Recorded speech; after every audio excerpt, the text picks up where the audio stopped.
Welcome to Pindar Poetry. We hope you learned something new. You begin by confirming the only reliable source, a prior Windows backup.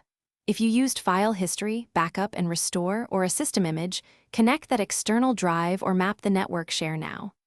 Once connected, open Settings Update and Security Backup, or Control Panel Backup and Restore, Windows 7 depending on your backup type.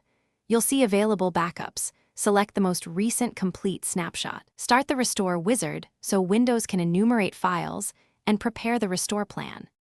Now you select what to restore and where. If you have a system image and need a full recovery, pick the image Restore. That replaces system files and programs. If you only need documents or user data, open File History or browse backups and mark folders or individual files to restore. Make sure to confirm destination. Restore to the original location to preserve permissions, or pick an alternate folder if you want to avoid overwriting. Once done, confirm prompts and let Windows copy files. This may take time depending on size.